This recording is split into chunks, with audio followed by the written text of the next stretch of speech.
why I am not an atheist.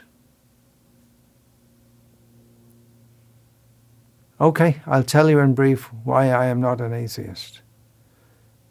Obviously, I'm paraphrasing here.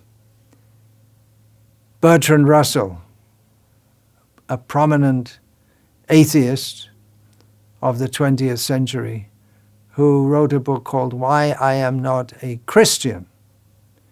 Actually, his whole thesis was why he is an atheist. But the world being what it was in Britain at the time, mid-century, 20th century, the idea that was that religion means to be a Christian. Anyway, why I'm not an atheist is it's the same reason that atheists are atheists. Well, what's that? I am not an atheist for the same reason that atheists are atheists. Okay, what is it? It seems right to me. Okay, what does that mean? We'll discuss it later. I'm going to give a whole talk on the psychological factors in the theism versus atheism discussion.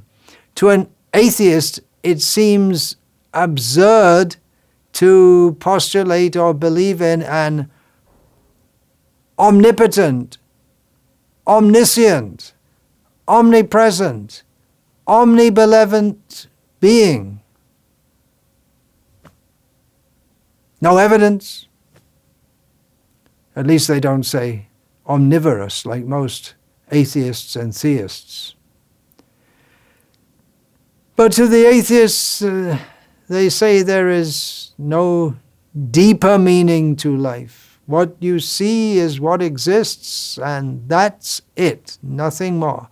Carl Sagan, a prominent astrophysicist, atheist of the previous century, said that the cosmos is all that is or ever was or ever will be. All that is or ever was or ever will be. Well, according to them, there was the Big Bang that was prior to time. So, okay, within their idea of time.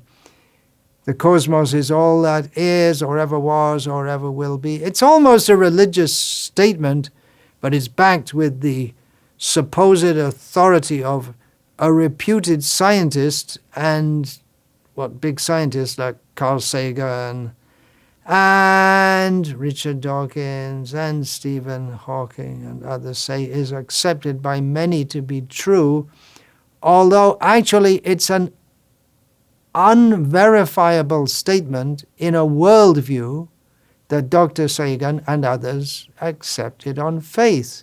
Do we have to believe them just because they say it? Against our intuition, against the history of countless saints and mystics. Since time immemorial in all cultures, there has been a whole culture of mysticism, spiritualism, all kinds of apparitions, ghosts, amazing coincidences, the work of higher powers, miracles. But materialists, here I'm talking about philosophical materialists, those who just believe that matter is all that is.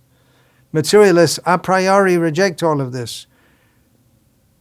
We don't believe it. There can't be anything beyond matter. There can't be anything miraculous, transcendental. It doesn't fit with the laws of nature that we can observe.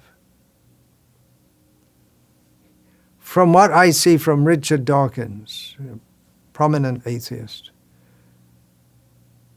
what I've seen, he doesn't really engage with or get deeply into arguments. He just incredulously asks, when he's up against a heavyweight intellectual theist, he just incredulously asks, how can an educated person like you believe in such things? That's his intellectual arrogance. I'm not an atheist. Intuitively, psychologically, you could say. But it's not just blind faith.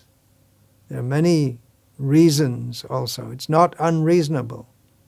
We'll discuss more about this in another talk.